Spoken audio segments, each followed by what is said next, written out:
Members, please be seated. I need to count the number of members present. 1, 2, 3, 4. Well, we have got a quorum.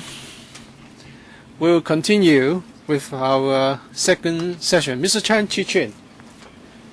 Here, I would like to appeal to Mr. Charles Moore that he should support the German motion. If we can force Dr. Koh to withdraw this item, we can proceed to the consideration of the item on ITB. Seaweiler has tried various means to circumvent supervision by this council. According to a press report, for the supplementary provision for Lian Tang, the boundary crossing facility, although it was vetoed by the PWSC, it's reported that the item will be submitted to the FC direct. After the item on the ITB was disposed of by the 14th of February, the item will be submitted to this committee. Is it true that by the 14th we are going to dispose of the item on ITB? We have no one who is a political appointee. Some reporters and some officials asked whether today we are going to approve the Fisheries Development Loan Fund. And my response was, why should you ask me? There are many members who are here to ask questions. While there are more and more questions, at one point the administration want to put some restriction on our questions. It's a question of confidence. If you trust the administration, you ask a few questions. If you don't trust the government, you want to press ahead so as to get to the bottom of the matter. So you shouldn't blame us for asking too many questions, because we're not happy with the answers given. If this adjournment motion is carried,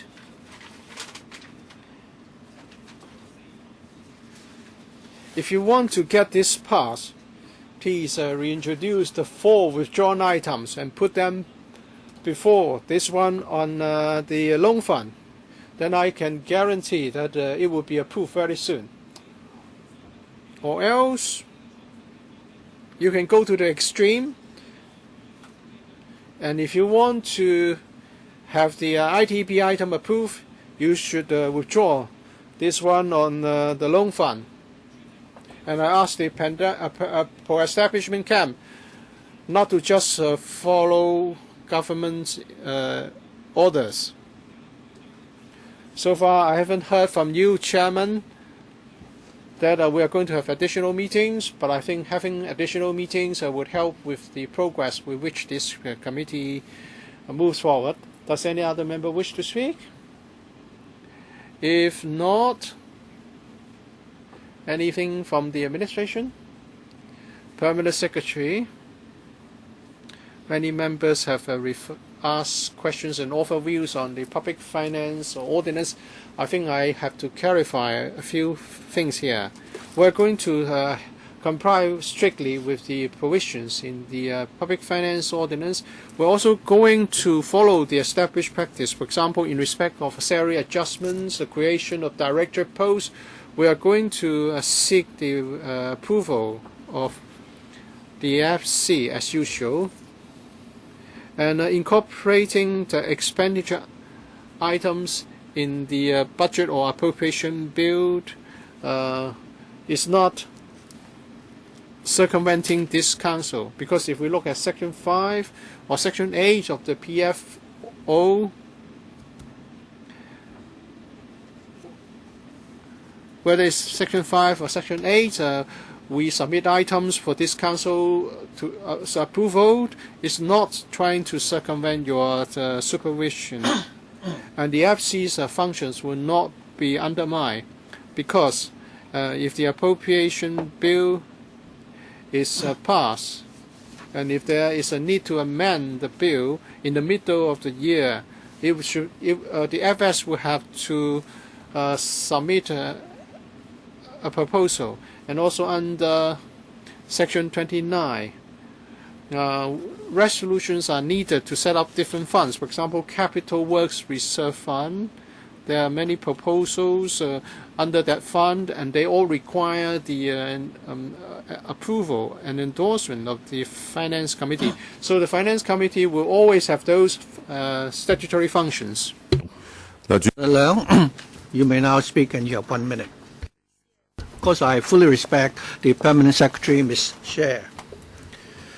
She was explaining to us the role of the Public Finance Ordinance. If she were right and her logic is correct, then I think the FC at least can dispense with many of its meetings. Many of the items, like the 4 which have now been taken out, they can all be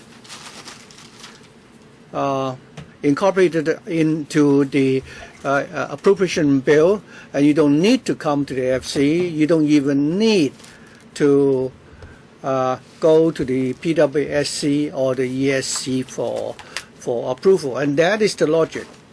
I very much hope that our colleagues will understand that we can only be insulted if we don't have respect for ourselves.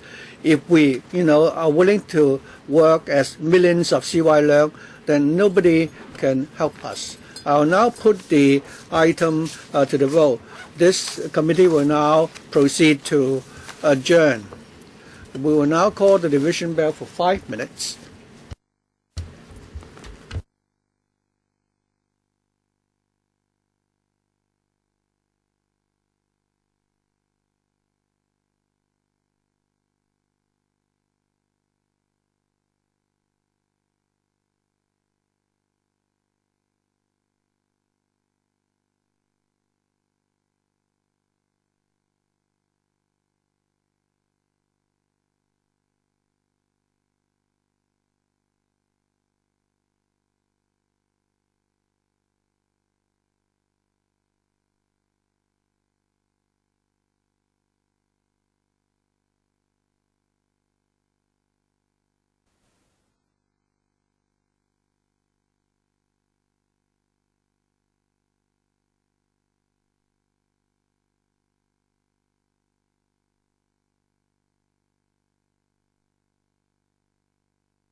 I'd like to remind members who are stepping into the council now that Mr. Alan Leung, pursuant to Section 39 of our Rules of Procedure, has requested for an adjournment.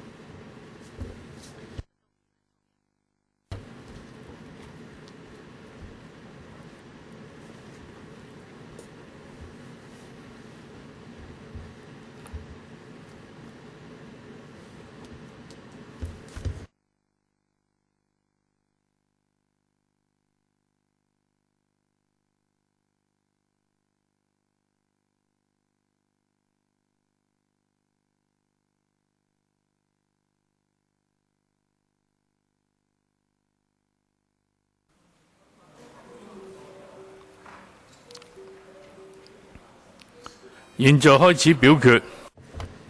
now proceed to the poll. Before I announce the result, will members please verify your votes? Voting will now stop. We'll now display the results. We have 21 in favor and 30 against. I declare that the proposal is not carried. Dr. K.K. Kwok, your second round for 3 minutes. Dr. K.K. Kwok is not here.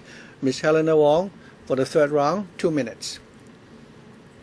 Chairman, just now I asked the question, that is, we're going to, set up this loan fund to help develop the fishing industry. For those who operate trawlers who can no longer operate, I was asking how many young people are now in the industry, and I've not been given the figures. The reply from the officials was that they need to enable those who are still in the fishing industry to continue with the livelihood, and these people tend to be rather old in age. But if we cannot, tell us what the prospect is. So are we putting money into a sunset industry? And that is a number of people who are in the industry are already declining, and those who are remaining are rather old in age. You now propose to extend loans to them to acquire ocean-going vessels, but you've not told us what other measures you have in place to encourage young people to join this industry and ensure that this is an industry with a prospect. That's what you should do, rather than just giving them the money. You're treating this like a compassionate, a subsidy. So if the industry doesn't have any prospect, if there's no new blood to join the industry, you may as well give them a subsidy and ask them to quit the industry. So is it compassionate conversation, or do you really want the industry to develop? Mr. Lai. Thank you. I think one of the purposes of the loan is that we have imposed some measures to ban trawling, so that the fishing resources can revive and that the industry can develop in a sustainable manner. In order that the affected fishermen could continue to develop in the fishing industry, we need this loan fund to help them to acquire larger vessels so that they can continue to fish in the South China Sea. Mr. James Toh. Chairman, I have a question regarding the annex of the paper. That is the applications from 8 trawler owners and the loan period being 14 years. And after 14 years, many of these owners would be over the age of 70. In A of the Section A of the annex, we're told that if the owner, if the applicant is over the age of 70, and if the maximum period for the loan is 14 years, and if the applicant is now over the age of 56, then he would need to have a co-applicant to put in the application, and that person would need to be familiar with the businesses of the applicant so that he can take over just in case the aged owner were to retire. So my question, first of all, is this. I think the proposal here is to ensure that the government will recover the loan or ensure that the loan is repaid. Now, for example, if the other co-applicant is playing the role like the role of a guarantor, whether or not he will take over the business is not the most crucial factor. Sometimes when we apply to the bank for a loan, if I were to, if I, for example, join another person who has proof of income, he's not in this business, but eventually he would repay the loan. So there's no question that you would suffer any loss. So I was thinking, whether or not the co-applicant, I wonder whether or not he has to be someone who is able to take over the business. The worst case scenario is this. Of course, I understand your original intention. You want to ensure that the business can continue and that the loan be repaid. But you want to ensure that the money, lent by the government will not be, spent in vain. But let's say the co-applicant is someone who has a stable income. Let's say he's a civil servant. Then you wouldn't suffer. He may not necessarily take over the business of the owner. So is the requirement that he has the ability to take over the business, a factor that will ensure that the loan will be repaid? I think the role of the co-applicant is different from that of a guarantor. As we pointed out in paragraph 17, normally we very often would find that these fishermen operate, like a family business. Very often they will work together with the family members or the children. What we are concerned about is that if the applicant is rather old in age and he may retire at a certain stage, or he may become indisposed, then we want to ensure that the operation can continue. Many applicants have also told us before that if the guarantor were to provide a guarantee for such a large amount of loan, it is actually not easy for them to find such a person. In the past, there have been situations where the applicant, when they put in the application, they would also find a co-applicant who normally tends to be a family member who is familiar with the fishing operations, so that in case the owner, the first applicant, retires or gets, then we want to ensure that the loan will still be repaid. I'm not talking about a typical scenario. In a typical scenario, you are talking about whole family involved in the fishing operation. The co-applicant will succeed the business in case the first one retires. Now, in the end, let's say the owner may think that he will not retire at the age of 70. He may work beyond that, and there's no guarantee when you talk about when the person dies. But let's say the child is a doctor.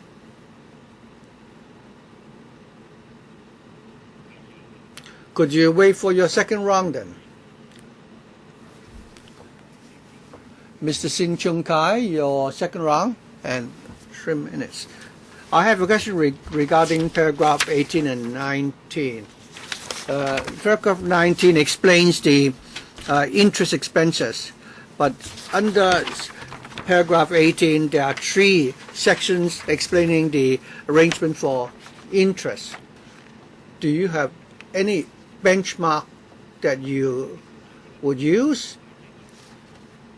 I understand the rationale here, but how did you set the benchmark interest here? And also, in the course of extending the loan, are we talking about a clean loan, or will collaterals be required? You told us that there had not been any bad debts. So we're talking about long-term loan, 14 years. Will collateral be required for this loan? And where would the collateral be placed? I think the question has been answered already. But anyway, Mr. Lai, you can answer the question again. For all the loans extended, will require the applicant to provide a collateral as guarantee. Whether or not, well, whenever he applies for a loan, we would require him to provide a collateral. For most of the applications that we have received, normally the new vessel that the applicant is applying to acquire will be put down as a collateral. What about the three benchmark interests? How did you arrive at those figures? Well, actually, the three interests reflect the history of the loan fund. Item B already exists before this fund was set up. But I think members will remember that after we banned the use of trawlers, we received a very small number of applications because there was a requirement for one-to-one matching, and also collateral was required. Since the government has banned trawling in local waters, we felt that we need to compensate the fishermen for the losses. So in 2012, with the approval by the panel in this council, we relaxed the conditions. The interest rate was reduced to 1%, but they have to apply before the end of the year, and the new vessel could be put down as collateral for the loans, and there was no need for a one-to-one matching. And therefore, the number of applications for the loan had gone up. And therefore, A, why did you? C is 1.395%. What is the rationale for pegging the interest rate at that level? Mr. Le, the 1.395% was what we would regard as the no gain, no loss basis.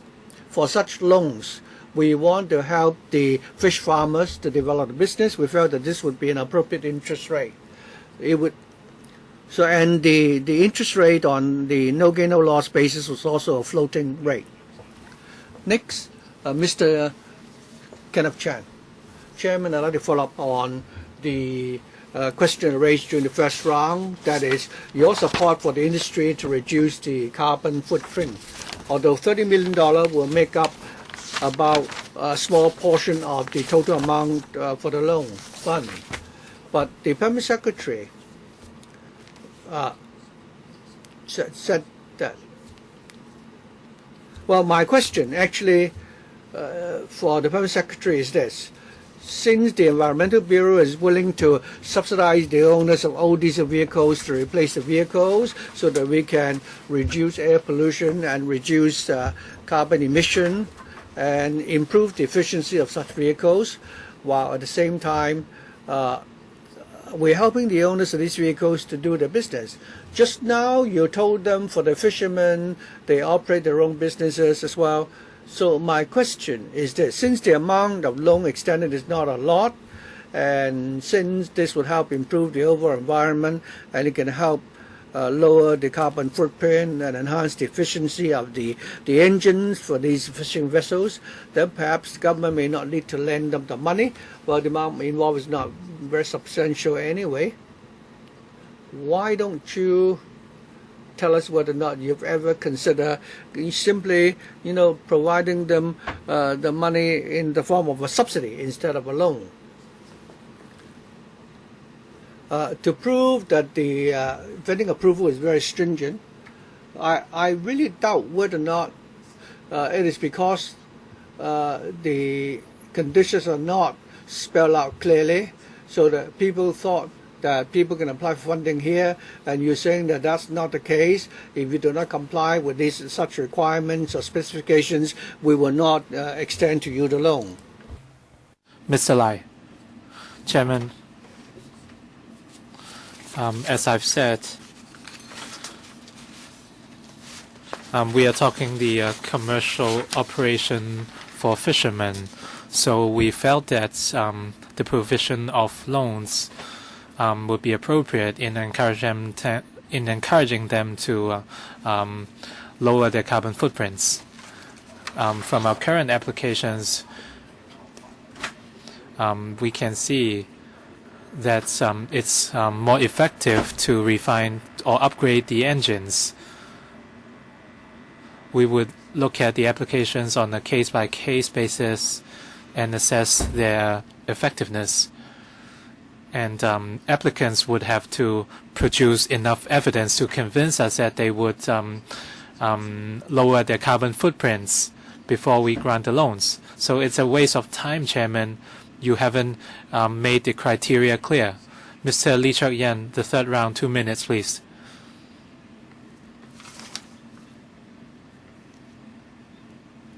I heard concerns whether the fishermen are from Hong Kong or from the mainland. If they are to fish in the mainland, they need a fishing permit. For ocean-going vessels, as far as I know, most owners would hire mainland fishermen, and as such, the development of the local fisheries trade would be hampered. Of course, you are going to provide a loan for them to continue their development.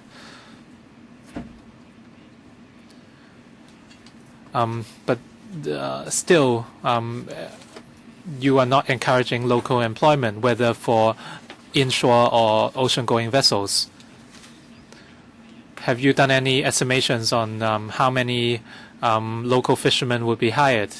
And for ocean-going vessels, they will hire mainland fishermen. I heard that they can come to Hong Kong. So what actually are the arrangements? And what benefits will they bring to Hong Kong's employment? Mr. Lai. On the manpower deployment for fishing vessels, for Hong Kong vessels that have been operating in the mainland, they've always faced labor shortage in deckhands. A lot of Hong Kong fishermen are in charge of operating the vessels themselves. But in terms of sourcing or choosing fish or more intensive work, a lot of owners would hire mainland fishermen or mainland deckhands. And vessels operating in Hong Kong waters would hire local deckhands. Mr. Wu Chi-wai, the third round, 2 minutes, please. I see this. The PS has something to add.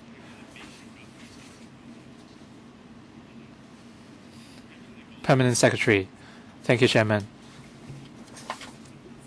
I know Mr. Lee Chuk-yen is very concerned with local employment, so perhaps I can share certain figures. Please speak to the microphone, PS.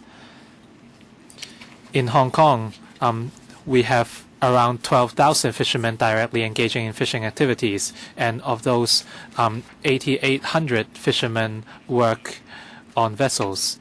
Mr. Wu Chi-wai, third round, 2 minutes, please. Thank you, Chairman. And in the according to a report published by the Committee on Sustainable Fisheries, the government was involved in the Doha round of discussions on the development of fisheries.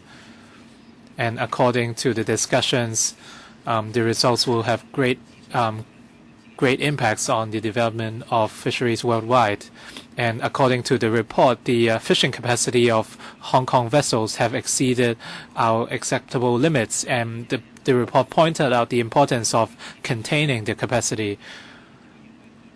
If we follow the suggestion of the committee, how would we establish acceptable standards in terms of the fishing capacity or the optimal number of fishing vessels? When we provide the FDLF, how can we establish a mechanism to align with the optimum or optimal fishing capacity so as to safeguard overall fishing resources in Hong Kong? Mr. Lai. Thank you, Chairman. On fishing capacity I mentioned that the government has revised the ordinance in 2012, and our objective was to carry out registration for all Hong Kong fishing vessels, and we would not allow any newcomers to join the fleet. After that, the report pointed out that the current fishing capacity is already too high, so we have limited the number of fishing vessels and their horsepowers. Mr. Dennis Kwok, third round. 2 minutes, please. Thank you, Chairman. I have a follow-up question. Mr. Wu Chi-wai, and on the 3rd of December 2014, Mr. Wu sent in a letter, and he said that since the trawl ban regulation was introduced, the FCD had conducted more than 3,000 checks, and which comes to around 20 checks per day, and this is rather peculiar. How did they come up with such figures? How did they calculate the number of checks, and what was the area covered?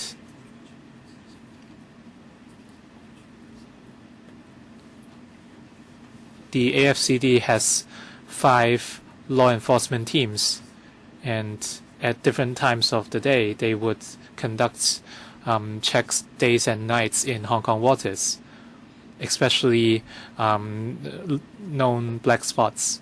We have different teams, and we would conduct checks at different hours of the day. Every day we do a lot of work every day. You said you did 20 checks per day. How many teams are in charge with these checks?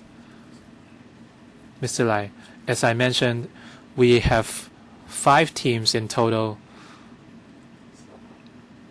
and at different hours they would conduct checks all over Hong Kong. The irony is that you said you wanted to lower carbon emissions, but at the same time you had to conduct a lot of checks, so would there be any counter effects? Now you are saying you are trying to ask fishing vessels to lower emissions, but at the same time you send a lot of ships. Law enforcement is very important,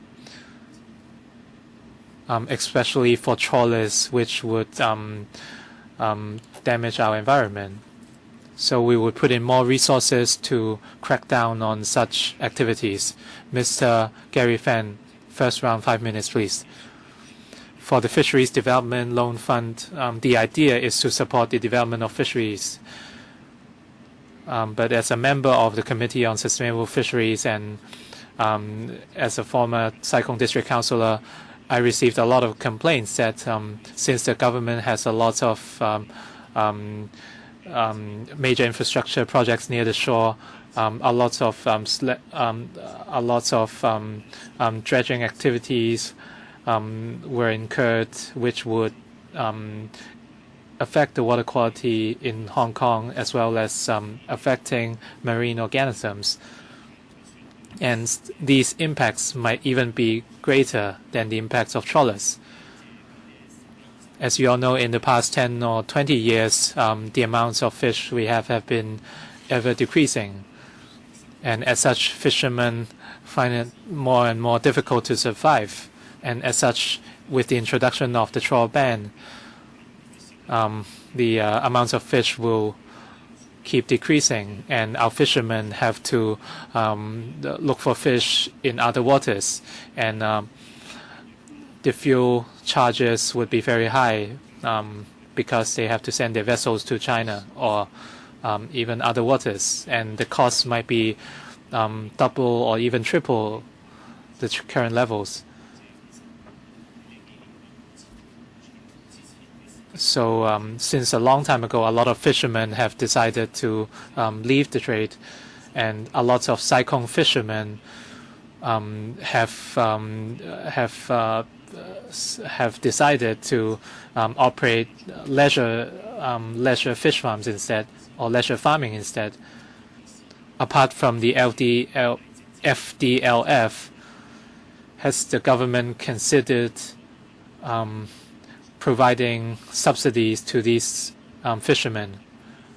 Would you consider providing such grants apart from the FDLF? Because by providing low-interest loans, you run the risk of bad debts, and it also creates burdens for fishermen. Would you consider grants on top of subsidies? What's your consideration on these two solutions, Mr. Lai? All along, we can look at the situation by two fronts. And on the fisheries resources, we have a number of measures in place to add value to fishermen. And we have put in a lot of resources for the fisheries trade as well as the loan fund. And hopefully we can encourage development of the fisheries. And second, we also want to help fishermen to be self-sustaining. And through the FDLF, we hope to help fishermen convert themselves into leisure farms as well as aquaculture. So in terms of direct grants, you have encouraged them to grow more. You are going to establish artificial corals. Have you done any studies to check whether the number of corals have increased? Since the project started in the 1990s, we have established more than 170 square meters of artificial coral. And we see that there are more than 220 types of coral. What about the overall amounts of coral? Has it been resumed to old levels?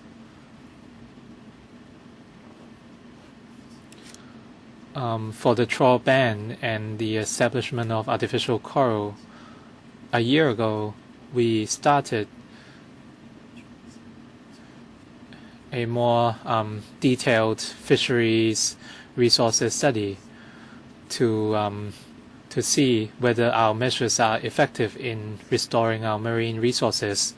But then we cannot see the results until sometime later.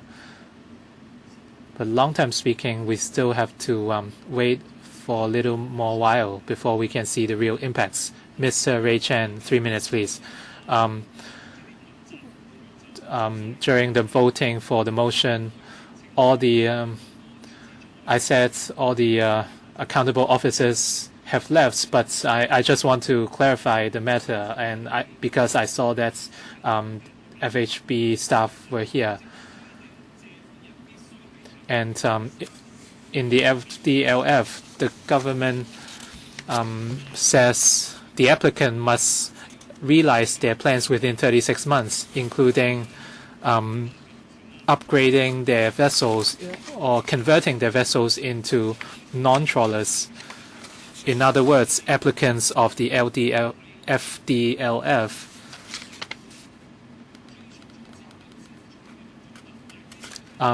can wait. They do not have to conduct these upgrades until the funds or the loans are granted. So is the government aware of this situation? Have you seen any applicants who would skip certain steps in order to earn some time? Perhaps we will leave this question to the administration. We've mentioned the such cases a few times already. The 36 period requirement, the 36-month period, we have this requirement in place because the applicant must file their file a detailed plan, and we would vet whether the plan is viable before we grant the loan. And even after we grant the loan, building a new vessel involves multiple steps. We would monitor the progress before we would grant the full loan. The speaker's off the mic. Mr. Lai.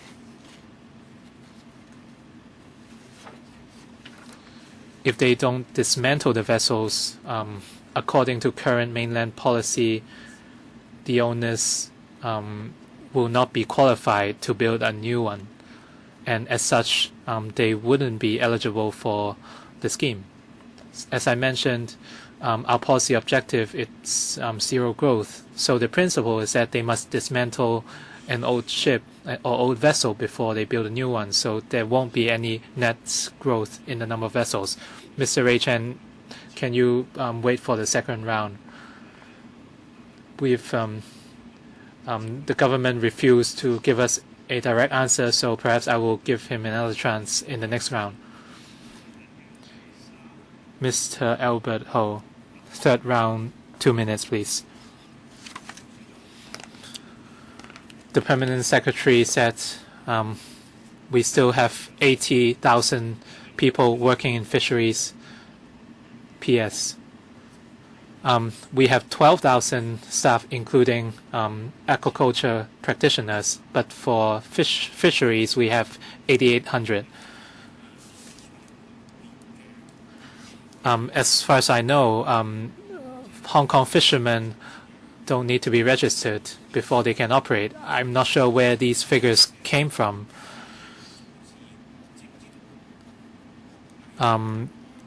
Do you have any, can you provide any figures on vessels, fishing vessels registered in Hong Kong? And within these vessels, how many mainland fishermen are operating in Hong Kong? Or owners who employ mainland fishermen? And do you anticipate a decreasing trend in local fishermen in Hong Kong? The figure of 8,800 was based on AFCD surveys, and they were referring to local fishermen. And this figure did not include related workers. Mr. Lai. For mainland vessels or Hong Kong vessels operating in the mainland, in terms, we don't have figures on the number of mainland fishermen recruited.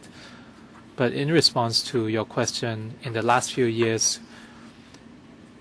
we saw that the number of fishermen was relatively stable.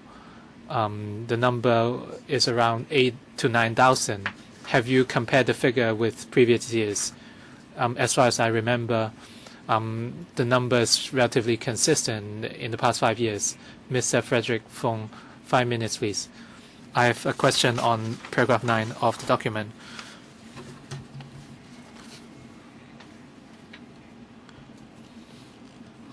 The paragraph mentioned trim trawlers and hang trawlers. And you said most owners would be reluctant to apply for loans. Did you conduct any studies to see why these trawler owners would not apply for the funds? Mr. Lai. Thank you, Chairman. For hang trawlers and swim trawlers, why is it that they are reluctant or not many of them are willing to apply for the loan? It's because of their mode of operation. They are normally operating along coastal waters. They are accustomed to do this near the coast. If we want them to build a larger vessel to go to the deep water zones, well, they are more reluctant to do so. It's because of the mode of operation that they are used to. But there are many projects carrying out near the coast, reclamation and the like. and other development projects.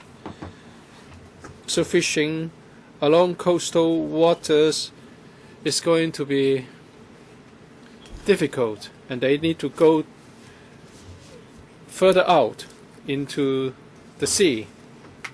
Have you talked to these fishermen on the development so that they will change their mind and apply for the loan? Mr. Lai? Thank you, Chairman. If we look at the 80-odd applications, most of them were the fishermen affected by the trawl ban. Because with the trawl ban, they need to build another vessel to go to South China Sea, further into South China Sea. The affected fishermen will move in this direction, but there are a smaller number of fishermen with smaller fishing vessels. They will remain in Hong Kong waters, but they are not going to operate any trawling operations. I'm concerned that because you expect them not to apply for loans, I'm concerned that you're asking for a smaller sum than needed. I think our estimation is reasonable. With the eligibility criteria amended in 2012, at the time of this paper submission, there was no application, but recently we have received one from shrimp trawler or hang trawler. The number is going to be small. Can the administration tell us more about the monitoring mechanism? How many of the applicants failed to return the loan, repay the loan? And what other measures would be put in place to help these applicants? On the track record of loan repayment, well, it's very good. But fishery operations are subject to many different factors. For sometimes they may suffer from poor output. But when we revise the repayment plan, most fishermen could repay the loan. So the record has been very good. One further question on paragraph 9 again. Concerning the figures, have you asked the 270 and 100 trawlers before you come to this estimated fund requirement? Well, the figure 100 is the real figure. There are 100 pair trawlers and stern trawlers. So you have asked the 100 trawlers. We expect that they are likely to submit applications. About half of them will do so. We estimate that half of them, half of the 100 trawlers would submit applications. Ms. Claudia Mo. Mr. Dennis Cross asked about the number of patrols made by the AFCD on a daily basis, 20 times. When the trawl ban was introduced, you talk about compensating the owners. I received subsequently a complaint saying that the AFCD sent people to the typhoon shelter to ascertain the existence of certain vessels. And it was said that they couldn't find certain vessels. And in an indirect way, the vessels were said to be ocean-going.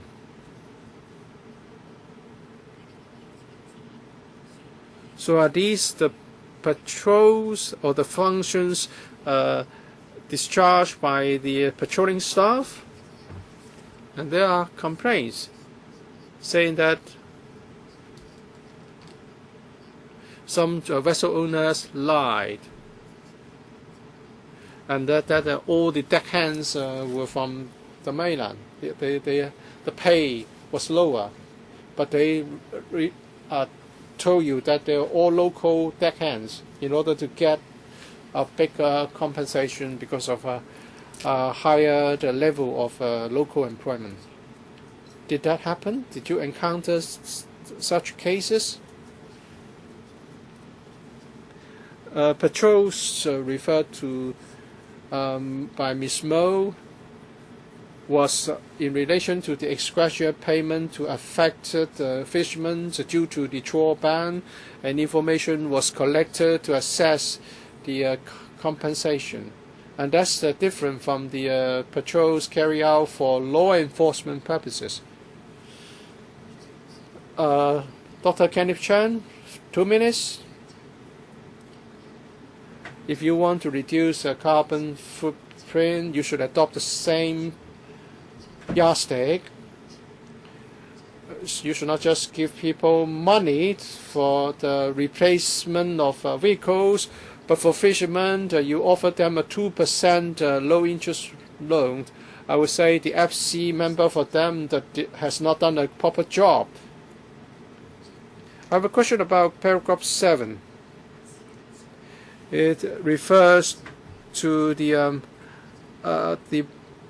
factors, a number of variables, such as the fuel price over time. At the time of submission of this application, how important was the fuel price in the overall formula? Because of fuel price has dropped from $100 per barrel to 50, and the aviation surcharge has dropped by 37%. So is there some room for adjusting the amount you ask for now? Fuel price will of course affect fishing operations, but we are talking about fuel price over a long period of time. How long? For the loan application, we'll look at a period of 14 years.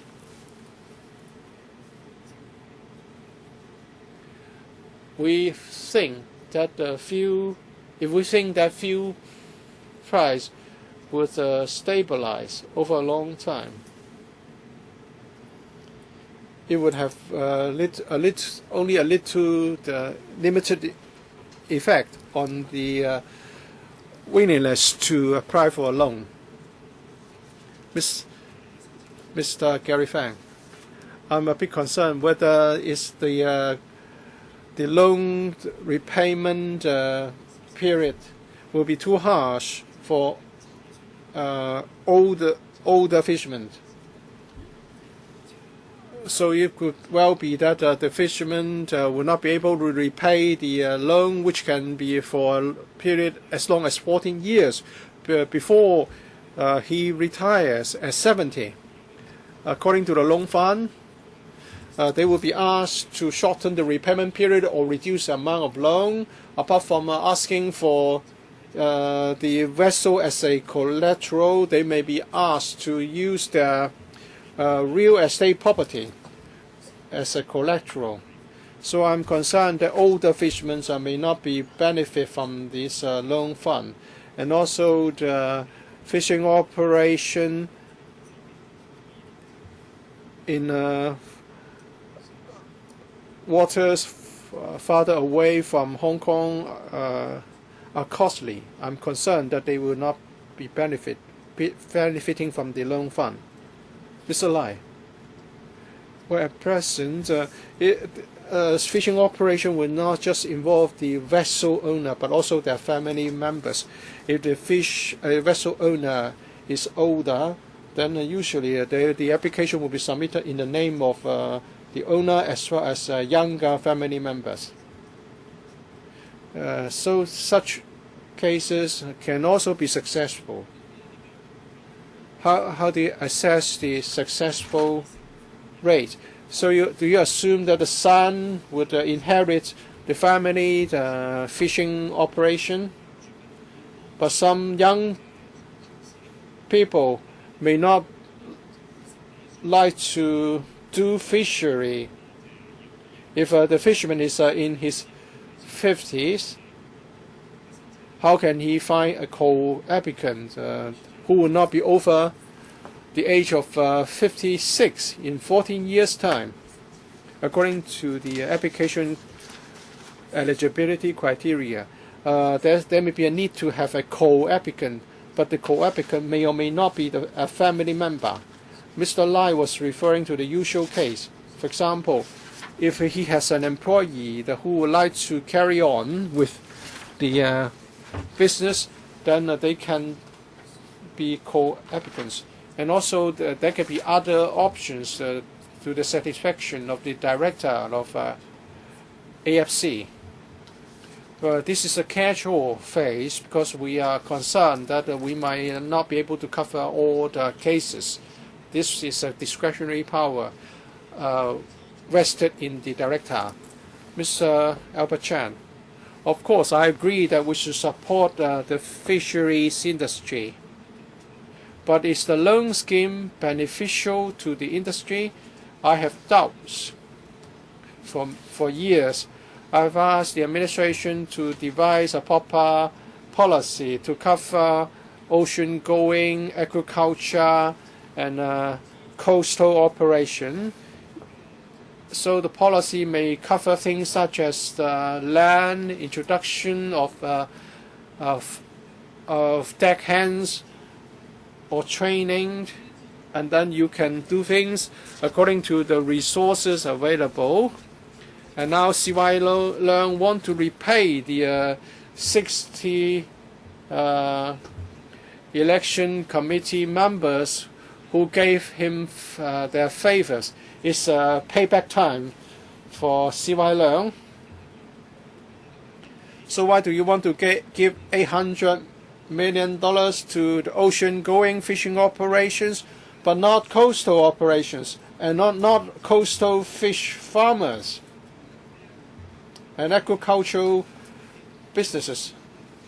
I have to refer to the drop of catch from 90,000 tons to 20-odd thousand tons. So when it comes to investment or subsidies, there are better ways to do it. Yes, the Finance Committee should not talk about the policy, but before funding approval is given, I don't expect an answer. I want to express my views based on my understanding of the situation. I want to put on record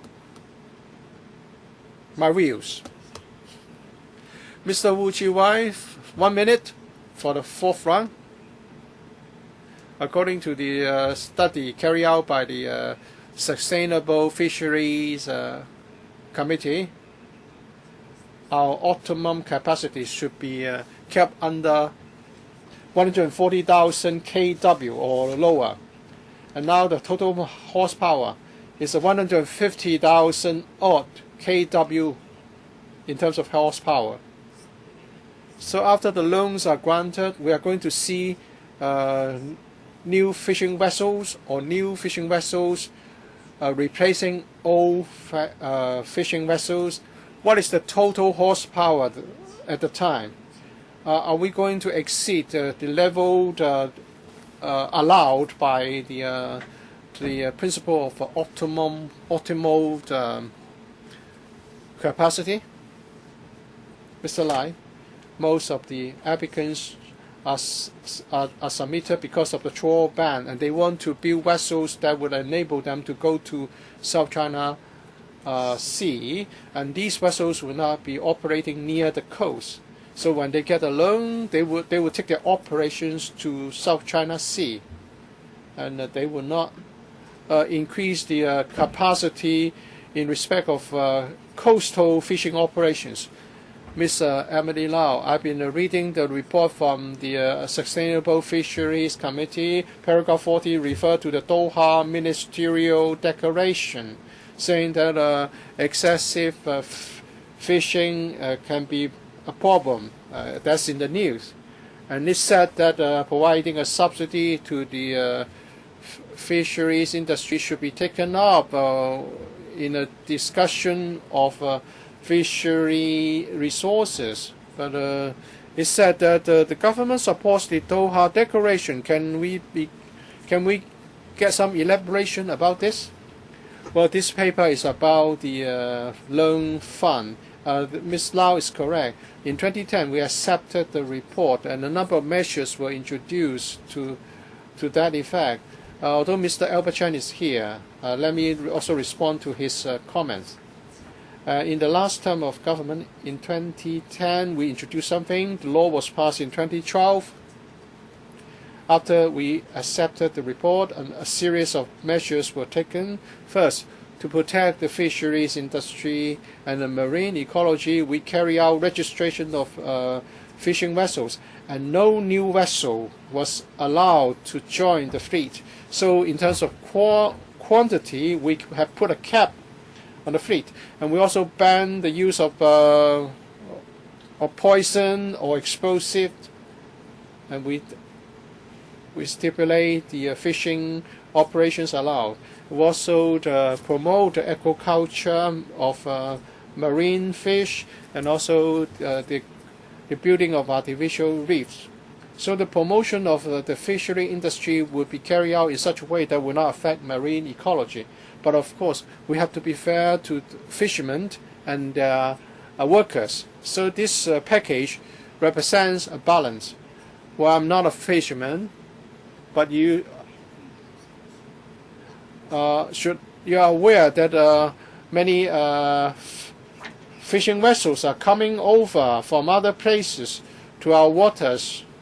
We have a long coastline, and these outside vessels are here to plunder our resources, such as abalone and so on. Are you aware of the situation, Permanent Secretary? The fishermen are complaining about these things.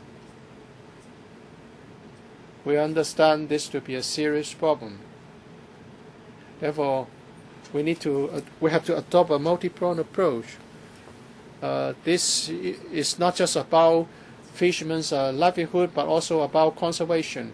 We want to promote sustainable fisheries. Hong Kong people are fond of consuming fish, and we also want to promote aquaculture. We also create artificial reefs. So while we continue to catch fish, while we continue to consume fish, we'll replenish marine resources through other means. Mr. Chan Chi-chin, 1 minute in the fourth round. You need to scrap your old vessels, get the approval, and build a new vessel before you can go to operate in Chinese waters. Is this a requirement under the loan fund? And if that's the case, after scrapping the old vessel and you reject the application, then there are major problems. According to the paper, there are 4 applications rejected by the director. Did they scrap the vessels first? What were the reasons for the rejection of these applications? Well, 4 applications are not as described by the member. Well, it's that they did not submit sufficient information. We could not process the applications as a result. And also, among the 4, 1 was withdrawn by the applicant. So 1 was withdrawn. For 2 others, insufficient information was furnished. And what about the remaining 1 of the 4? Before the application was approved, was processed, the applicant withdrew due to personal reasons. And in one case, the applicant could not submit the necessary information despite repeated reminders. And then there's another one. The applicant was not qualified. So this is for a one-off loan, and the grant must be based on the trawl ban. the applicant could not substantiate that, and the application could not be processed. Patrick Fong, 3 minutes for your second round. Well, you mentioned the area in the periphery of the PRD where there are many developments and projects. So is the case of the South China Sea where oil drilling may go on. We are now trying to make some improvements so that fishermen can go to the more distant waters to fish. Have you ever conducted a study? Do you have sufficient confidence that the figures that you have provided actually shows this is what they want to do? In paragraph 11, for example, to your proposal to reduce the carbon footprint and the allocation of 30 minutes for that purpose, would you say, have you ever considered whether that is not sufficient? If I don't want to go to distant waters to fish, the inshore trawlers, the owners of inshore trawlers may not want to apply for loans to improve their vessels. Have you ever conducted a study, or is it all based on conjecture? Thank you. In practice, I think the fishery resources in the South China Sea, I think is subject to studies by the mainland authorities, and they would regularly provide information and statistics for the fishermen's reference. It is their policy now that there should be zero growth for the industry. So the fishing resources should be sufficient to sustain the existing number of fishing vessels. Mr. Fong also asked about the $30 million for the reduction of carbon footprint. I think this is based on the number of applications that we have received before. And for such loans, the number tends to be small, and the amount of loan applied for tends to be small also. Normally, there will be less than $1 million. So we made the projection based on such records and came to the figure of 30 million. I don't know whether this is correct or not, and I stand to be corrected. There are different interest charged for the loans. For ocean-going vessel, it's 1%, aquaculture 1.395, and for migration to other types of operations 2.5. Why, for the different types of loans, there are different interest rates apply? Mr. Lai? Thank you. I think I have more or less explained this point earlier. Why is it set at 1% for the first one? This is because we want to help those who are affected by the ban on trawling. That's why we try to impose a low interest rate. For loans to help people reduce the carbon footprint and so on, and to enhance fuel efficiency. Last time, when we tried to amend the interest rate for the loans and the terms for the loans, at the last FC already have laid down these terms. The 1.395% is a no gain, no loss base loan. It's a floating rate. If those are involved in aquaculture, then such floating rate would be more suitable for applicants of such loans. Apparently, we seem to be repeating the questions and the answers already. So will members please focus on questions which have not been raised before. Ms. Sito, 2 minutes. I've already asked a question before, but the officials have not answered my question. And that is based on the Research Institute on Aquatic Products in China and also the report of the WTO. Has the South China Sea fishing ground been fully developed or underdeveloped, or is it in decline, serious decline? I understand that the mainland already has imposed 2 ceilings regarding the horsepower of the fishing fleet and the catch will be allowed. Well, let him answer this question first, Mr. Lai. Well, the South China Sea is a very large, piece of a very large area. The many authorities will not give us information regarding fishing resources there. There are different management measures that they use to manage different waters, depending on the state of the fishing resources there. It's difficult to give you a simple, answer as to whether we're talking about there are more resources yet that can be developed there. It really depends on the condition in each water body. Mr. Ho, I understand that for the loans, you have more or less 90 applications. Some you expect will be putting in applications. Why can't you use the same resources to help them migrate to aquaculture so that they will be able to carry on in a sustainable manner? Thank you. I think we are adopting a multi-pronged approach, hoping to help the affected fishermen to develop. One way to do it is to provide training and also to encourage them to migrate to aquaculture.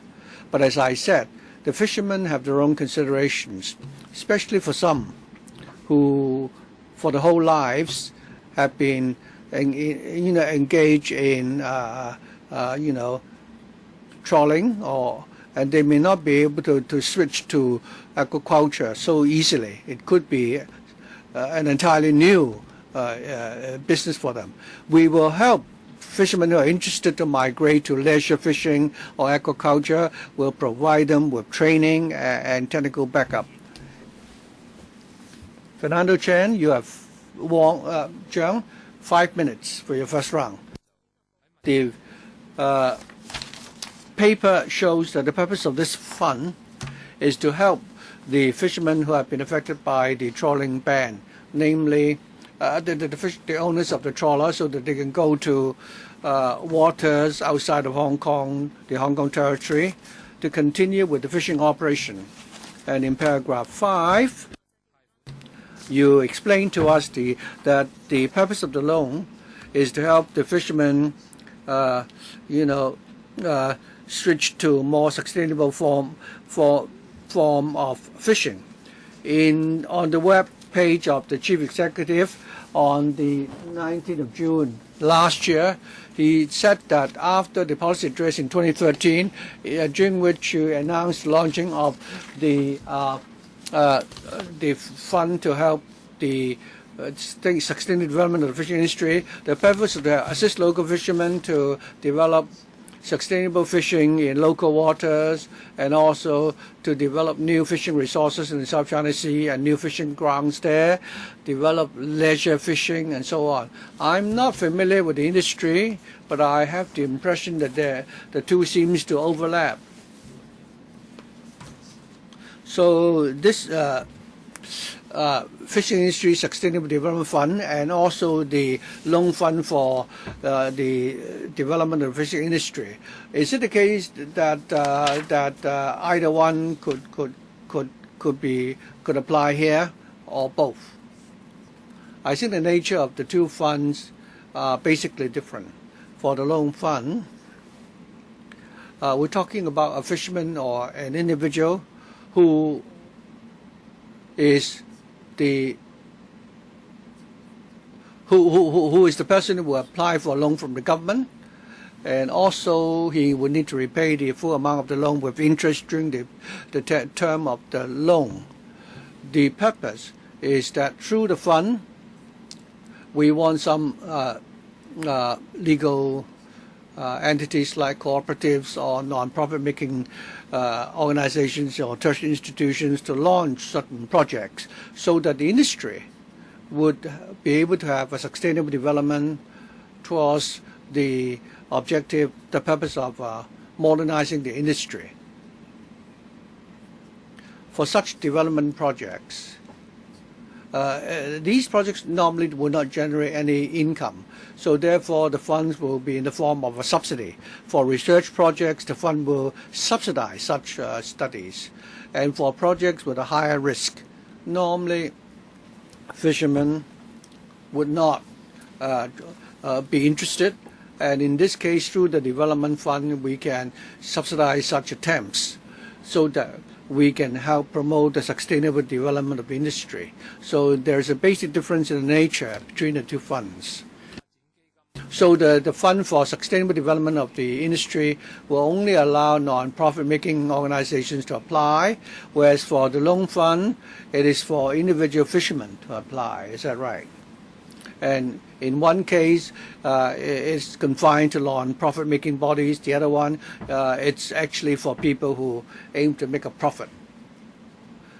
Chairman, as I said, for certain projects, they will not generate any revenue, and then the applicant can apply to the fund.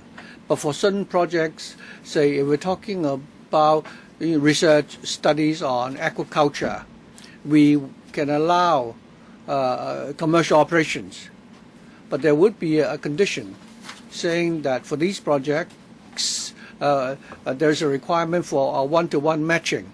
The applicant would need to be responsible for 50% of the investment to match the subsidy provided by the fund. And should there be a surplus, such surpluses will need to be returned to the fund to replenish the capital of the fund. So if there is a surplus, they will need to be returned. So it's similar to a loan. So my question is very clear. Is it the case that one would be is available to, entities, and the other one is for individuals to apply? For the loan fund, individuals can apply. If it is a company or cooperative, they can also apply. But for the development fund, we will require the legal entity and a fishermen's cooperative or non-profit making organization or university to be the applicant. Albert Ho, your fourth round, 1 minute. As we said earlier, internationally and through the Doha round of meeting, there is concern about overfishing.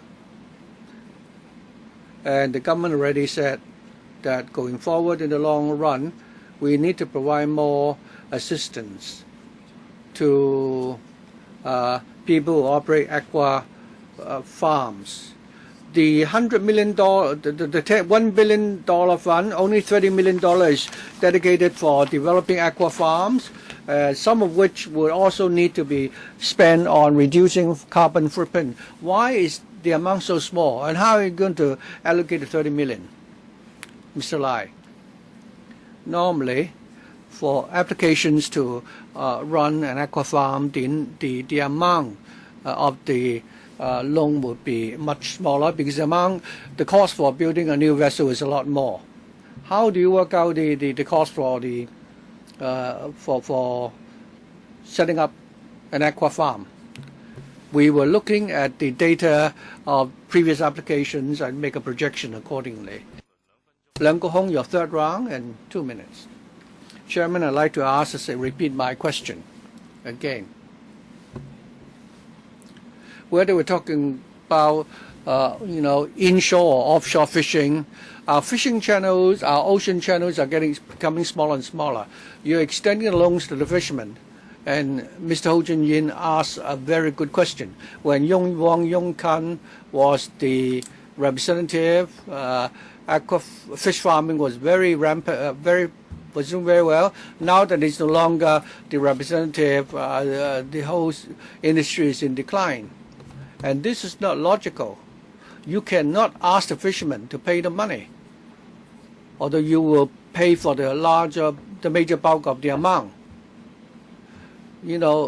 Offshore fishing is already very competitive, and there are more and more restrictions.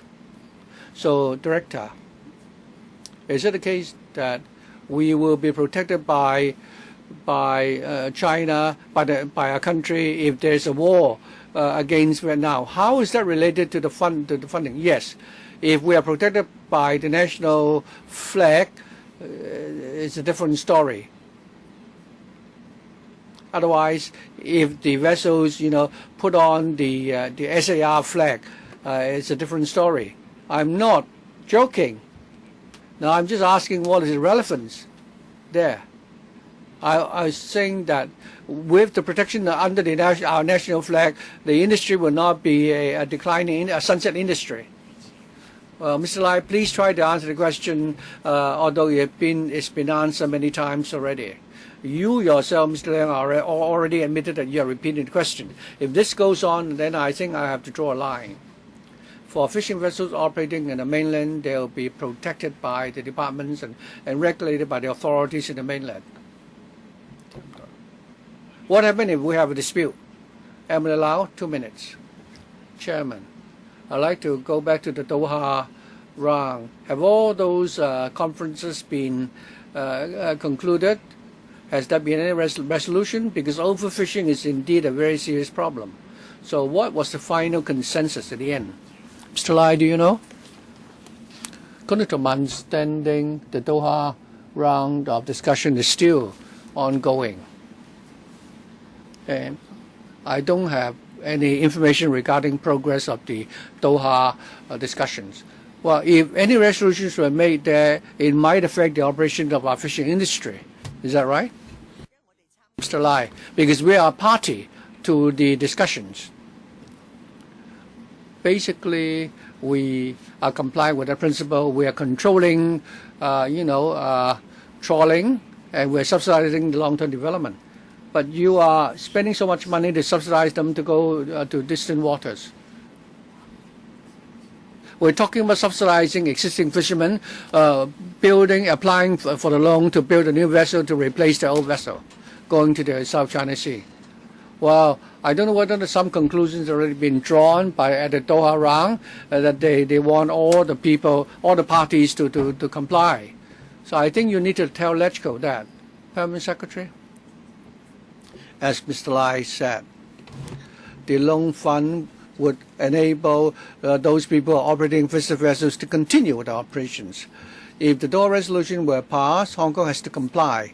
But we're talking about changing the mode of operation. It doesn't mean that they cannot continue to operate as fishermen.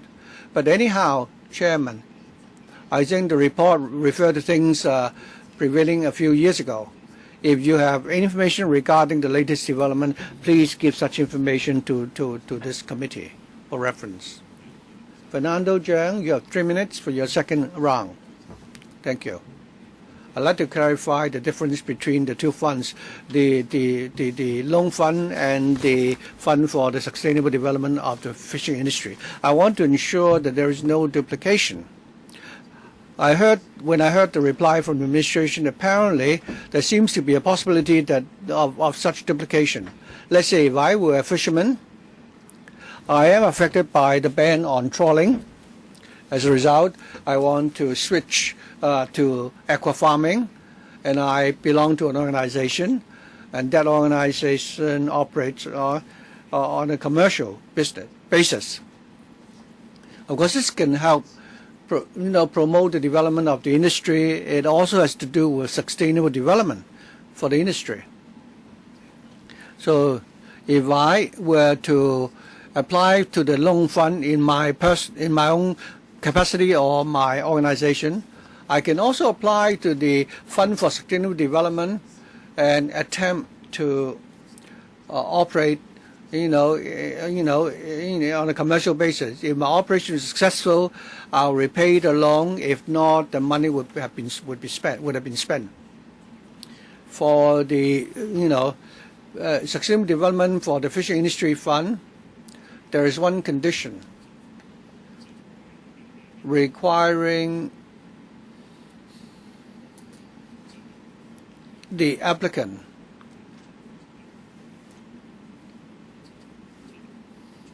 not to get any subsidy from both.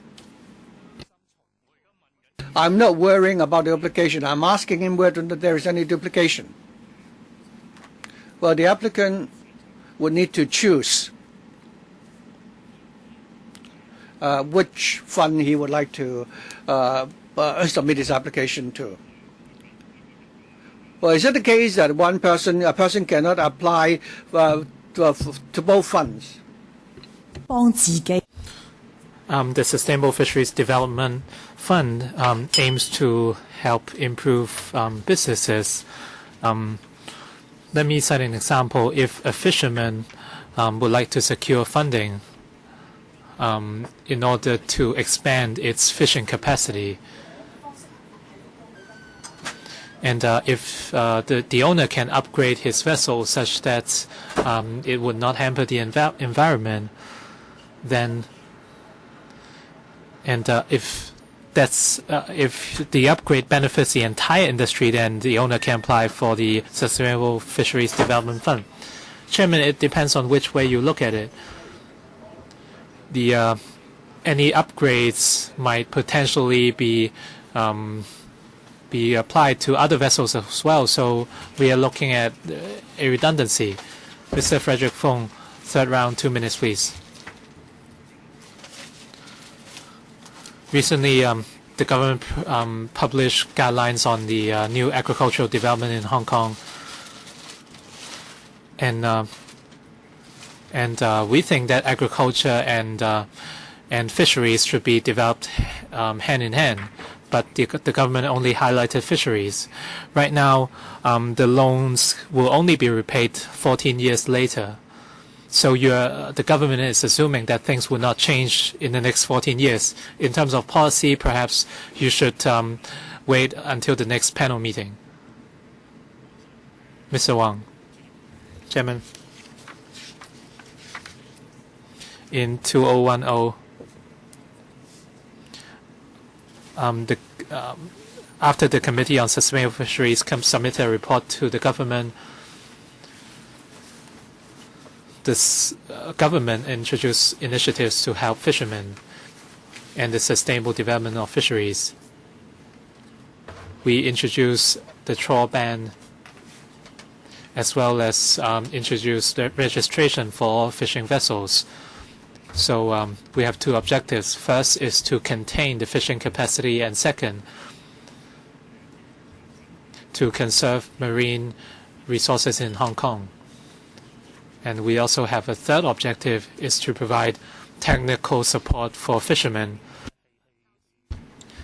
so that fishermen can expand their operations in other waters. So after detailed discussions, we have established these major measures. And we have discussed these measures in the relevant panels and subcommittees. Dr. Fernando Cheung, 2 minutes, please. I think both funds should have clearly defined scopes. According to the administration, I think depending on which way you look at it, you can apply to either the Sustainable Fisheries Development Fund or the Fisheries Development Loan Fund.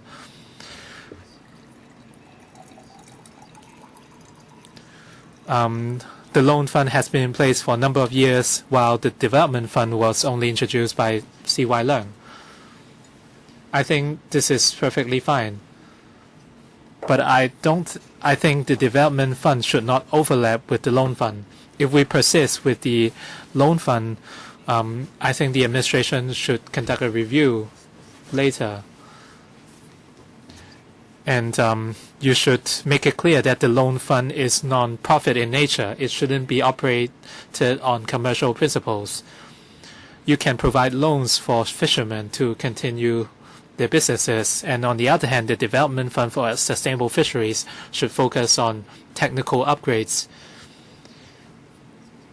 If can we distinguish clearly between both funds? Thank you very much for the question. We already have a very clear distinguishment between both funds. And for the development fund, most applicants are non-profit bodies. And if the applicants are owners, then as we said, we have a committee to vet the applications. So based on the nature of their applications, they are quite different. I think it's not enough to distinguish according to the nature of the applications. You have to make it clear that one can only be applied by non-profit bodies. Members, you are repeating the same questions again and again. You might not be happy with the answers from the administration, but there are issues we cannot tackle today. Any other questions? I'd like to draw the line. Please press the bell if you have questions to ask.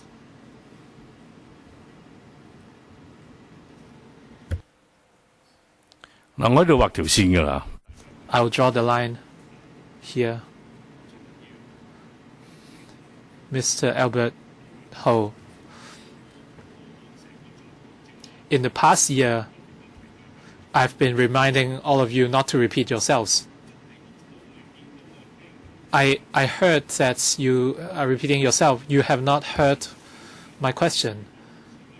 Right now, I'm going to draw a line in order to continue the questions. So you can raise your hand if you have a question. So you will only allow 10 more questions, right? What if the administration cannot address our questions? Perhaps their answers are not what you're looking for.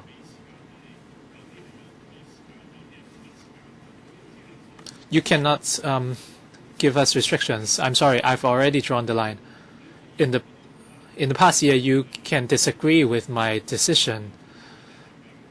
In the past year, members have been repeating their own questions and others' questions, and the administration has repeatedly given the same answers. I think members have enough time already. Mr. Leung Yiu-chung. I have a question on procedure. If you feel that members are repeating their questions, you can stop them, but it doesn't mean that you can draw a line. These are two separate things. If you have a good memory, you can remember that, for instance, if I'm repeating my questions myself, then you can stop me. This is fair, but if you have to draw a line, it's unfair. You are exercising your rights as chairman.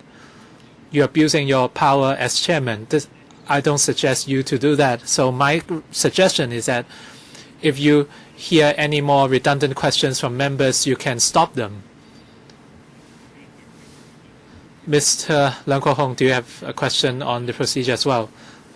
If I'm repeating myself, you can punish me or stop me.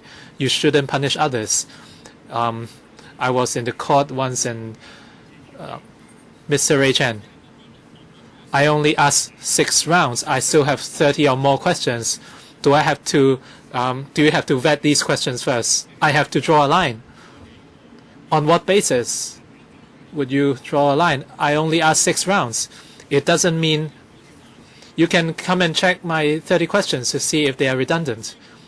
You can ask the Secretariat to judge whether my questions are redundant. Mr. Gary Fan. Chairman, you haven't addressed our query of why you would draw a line. I already said that I have drawn the line. For members who have put themselves forward, they will be able to ask questions. And I also accept your views that if I detect any further redundancies, I will stop you. Mr. Gary Fan, third round, 2 minutes, please. Chairman, before I speak, you have to solemnly consider our questions on the procedure. You have to make it very clear. I've asked 2 questions, but you have to make a decision on whether our questions in the past hour have been redundant. And you have to give a verdict on why you would draw a line. You have to make it clear before I will speak. Before I drew the line, I asked members whether they have further questions, and you would raise your hands, and after that I would draw the line. We did raise our hands, and after that you said Mr. Ray Chen has asked his question. He's not allowed to ask more. I didn't say that, and he only asked 6 questions, but I don't know how many questions he wants to ask. I just drew a line, and he can still ask questions. Mr. Gary Fan, I've already made my decision.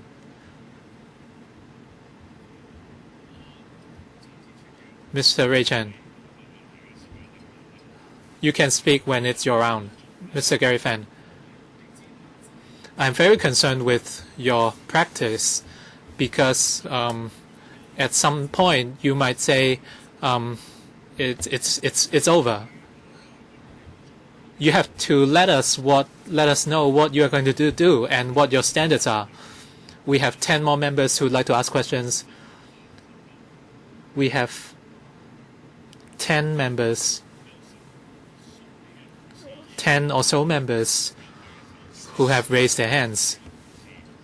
And these dozen or so members will be able to ask their questions. If you are repeating yourself, I will remind you again. I hope you won't ask any more redundant questions. Ms. Claudia Mo, I've already said what I will do. Mr. Gary Fan, please go ahead with your question.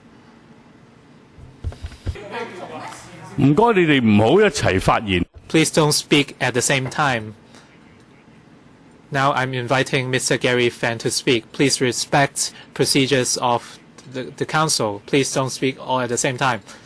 Mr. Gary Fan, are you not going to speak? Would you allow me to talk about the procedures? Please, with all seriousness, explain how you would draw the line. Do you mean that the only 11 members can speak? Or is there a possibility that you will stop us if you deem our questions redundant? When I asked whether members have any more questions, and you were asked to press the bell, so I have already drawn the line. So please use your remaining round. Chairman, so does it mean we can ask an unlimited number of questions? No, you can only ask one question. In other words, you have drawn the line, right? I've only asked questions in 2 rounds. I'm only at the 3rd round. In the past round, your questions have overlapped with questions from other members. Please don't waste time. If you want to drag on further, that's fine, but I have an obligation to maintain order at this meeting, and I have the obligation to maintain efficiency. We shouldn't drag it on. Mr. Gary Fan, Dr. Fernando Cheng, you have been asking a lot of procedural questions. Do you have any more procedural questions to ask according to the rules of ordinance? According to Rule 43 of the FC, members can raise questions on an agenda, but the questions must be directly related to the relevant agenda item.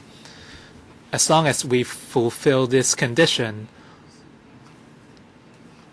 I don't see any restrictions in the finance rules. I don't see any restrictions on the number of questions we can ask. So, Chairman, based on which rule are you imposing this restriction on the number of questions to be asked by members? I have heard the questions from members in the past hour. A lot of questions were repetitive. They have been repeating questions from other members as well as their own questions. I understand that the answers from the administration might not be what you want to hear, but I don't see a need to continue these redundant questions. I've not drawn a line on Rule 37A. We should not waste time on this at this junction, because it's redundant and a waste of time at this meeting. I will not drag on with you. Ms. Claudia Mo, any more procedural questions? Chairman, of course you have the power, but you have to be reasonable. You said we have been repeating ourselves. Honestly speaking, I've asked questions in 3 rounds. I have not repeated myself in any of the rounds, as Dr. Fernando Cheng said. According to Rule 43A of the FC procedure, it's clear that we are allowed to ask any questions related to the agenda items. You said we are repeating myself, and you said you have to draw the line. You said you won't set in restrictions across the board, but you are blatantly trying to stop the filibustering. You are even worse than Mr. Ng Leung Sing. Ms. Claudia Mo. What I've done is perfectly in the power as the FC chairman, so I'm not going to deliberate anymore with you. I've drawn the line. For your information, I will read out the names on the list. When this meeting continues next week, you can continue. So we will tackle the issue on Rule 37A next week. We have Dr. Fernando Chang, Dr. Kwok Kee, Ms. Claudia Mo. Mr. Leung Kok Hong, I won't discuss with you further on the procedures. 我而家再複述多次張超雄議。I repeat, Dr. Fernando Chang, Dr. KK Kwok, Ms. Claudia Mo, Mr. Wu Chi Wai, Mr. Albert Ho, Gary Fan, Dr. Kenneth Chan, Mr. Leung Yiu Chong, Dr. Fernando Chang, Mr. Leung Kok Hong, Mr. Frederick Fong, Mr. Chen Chi-chun, and Dr. Helena Wang. I've drawn the line here.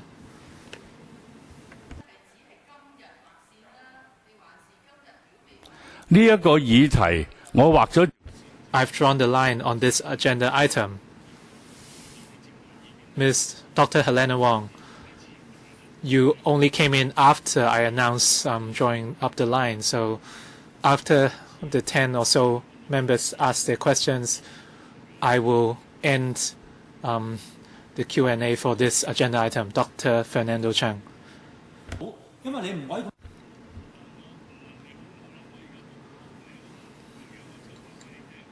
I'm just informing you of my decision. It's not a question. Dr. Fernando Chang. Third round, 2 minutes, please. Chairman, you are forcing the issue. The LegCo members have a gatekeeping role to play. We are obliged to ask questions for the administration. Rule 37A is another item on the agenda altogether. Dr. Fernando Chang, you are not asking a question about this item, about the funding. If you don't ask your question, I will stop you. Because what you said is irrelevant to this agenda item. If members say something irrelevant to this item, I will stop you. I'm not talking. You're not supposed to talk about the procedures now.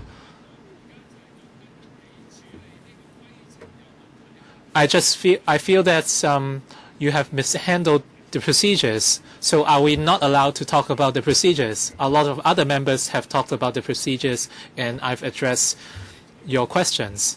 And I've made it clear that even if you ask the same questions about procedure, it's merely a waste of our time. You have used 1 minute and 12 seconds. If you decide not to ask questions on this agenda item, we can move on. If you set a very bad precedent, just like Mr. Ng Leung Sing, Mr. Leung Kok Hong, it's not your turn to speak first. You should wait for your round. I've made it clear that I've addressed your questions about the procedure already. Dr. Fernando Chang, you still have 15 seconds. You decided not to ask your question, right? Now you are not allowing us to speak. This is a big problem in itself. We still have a lot of questions to ask, but you said that we can only ask one more question. This is wrong.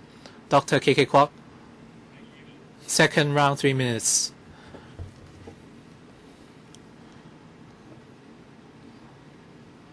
Dr. KK Kwok is not here, so next, Ms. Claudia Mo.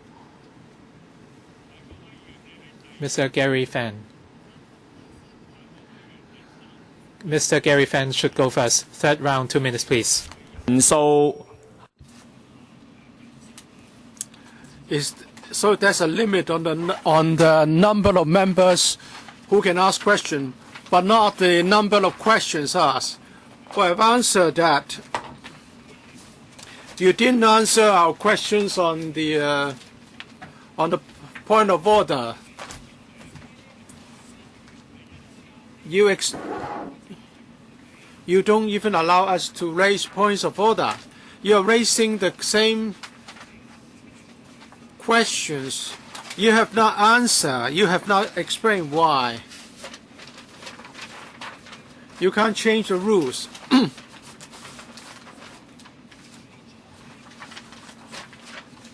Well, no. When you said that you are going to draw a line, Dr. Helena Wong joined us, and she pressed the button to speak. I have a point of order. Yes, it's a point of order. You just don't like the question. You don't answer the question. Mr. Leung Kok-hong, you have raised similar questions many times concerning the points of order, and I've answered them time and again. Mr. Gary Fang, please answer Mr. Leung Kok-hong's question, whether the points of order takes precedence over our questions. You cannot just say that we are repeating our questions. I've drawn a line. Before I said so, I asked members to ask questions and not to repeat questions. Yes, that's why I pressed the button. You'd have not explained why you'd no longer allow other members to ask questions. You haven't explained why. As chairman of the FC, as I have repeatedly said, I have to balance the orderly proceedings of this council, and we cannot be indecisive. And I have reminded members that you have been repeating questions for an hour, and we have been getting answers repeated by the officials. So I told you that I'm going to draw a line, and you should sign up. Well, it's not your time to speak, Mr. Chan Chi-chin. Mr. Gary Fang, you have exhausted the time for you. Ms. Claudia Mo, 2 minutes. I still have a point of order. On what basis, on what grounds that you could draw a line, because members have repeated questions. You said you could say that I may be wrong, but I make a decision. Well, do you think this is North Korea? We are a dictatorship? Why can you rely on your feeling that members are repeating questions, and you have an across-the-board solution and prevent everyone from asking questions? Do you have questions? I want to get an answer for this point of order. I've answered many questions. Many members have asked the same questions, and I've responded to your questions on the point of point of order as chairman of the FC. Let me repeat. I have to discharge my duties as chairman of the FC to ensure that the meeting is conducted in an orderly and smooth manner, and I have to control the proceedings to make sure that the meeting time is spent effectively, and to prevent meetings are longer than what is reasonable and necessary. Next, Mr. Wu Chi-wai for the 5th round. 1 minute. Point of order, Chairman. Mr. James Toh.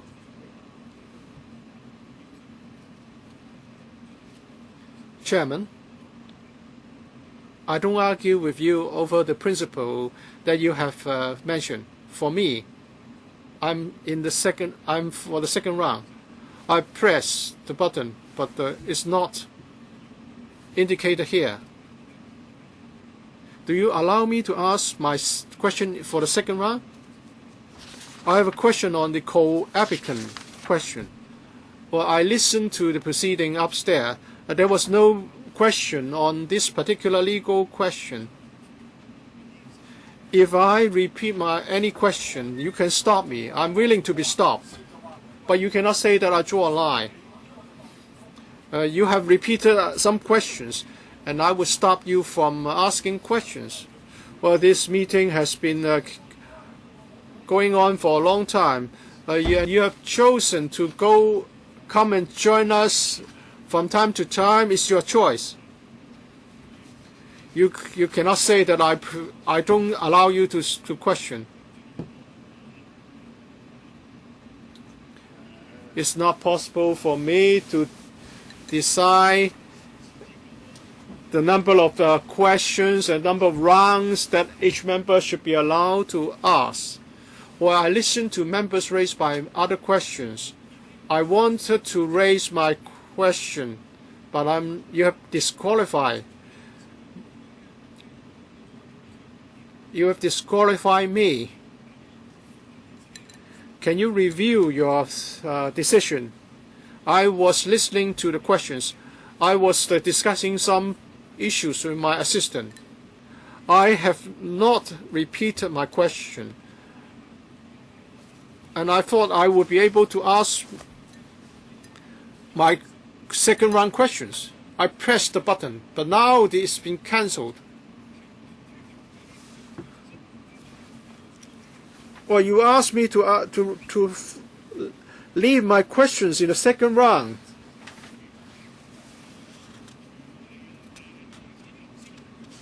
Well, there were other members.